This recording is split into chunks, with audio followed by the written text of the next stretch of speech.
Hello friends, காலையில் பிரேக்ஃபாஸ்ட்டுக்கு ரவா உப்புமாவை செஞ்சு போர் அடிக்குதா? அப்போ இந்த மாதிரி நெய் ரவா கிச்சடி செஞ்சு பாருங்கள். சும்மா டேஸ்ட்டு தாறுமாறாக இருக்கும்.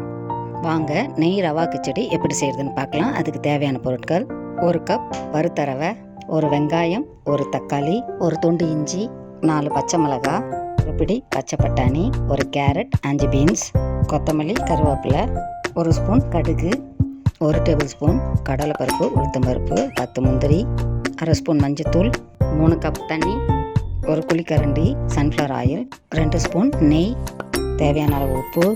இவ்வளோ தாங்க நெய் ரவா கிச்சடி செய்யறதுக்கு தேவையான பொருட்கள். வாங்க நெய் ரவா கிச்சடி எப்படி செய்யணும்னு பார்க்கலாம்.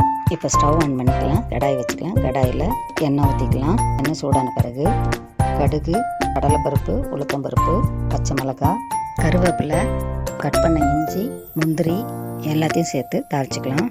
இப்போ கட் பண்ண ஆனியனுக்கு தேவையான உப்பு சேர்த்து ஆனியன் ப்ரௌன் ஆகிற வரையும் வதக்கலாம். ஊற வச்ச பச்சை பட்டாணி, கட் பண்ண கேரட், பீன்ஸ், டொமேட்டோ சேர்த்து எண்ணெயில் எல்லாத்தையும் வதக்கலாம். மிளகாய்த்தூள், தண்ணிக்கு தேவையான உப்பு சேர்த்து தண்ணியை கொதிக்க வச்சுக்கலாம். தண்ணி கொதித்த பிறகு ரவையை சேர்த்து கலரி மூடி ஸ்டவ்வை ஆஃப் பண்ணிக்கலாம். இப்போது டேஸ்டியான நெய் ரவா கிச்சடி ரெடி ஆகிடுச்சு. மேலே கொத்தமல்லி, நெய் ஊற்றி சூடாக பரிமாறுங்க. சும்மா டேஸ்ட் அல்டிமேட்டாக இருக்கும். நீங்கள் ஒரு முறை இந்த ரெசிபியை ட்ரை பண்ணி பாருங்கள். உங்களுக்கு இந்த வீடியோ பிடிச்சிங்கன்னா லைக் பண்ணுங்கள், ஷேர் பண்ணுங்கள், சப்ஸ்கிரைப் பண்ணுங்கள். பாய்.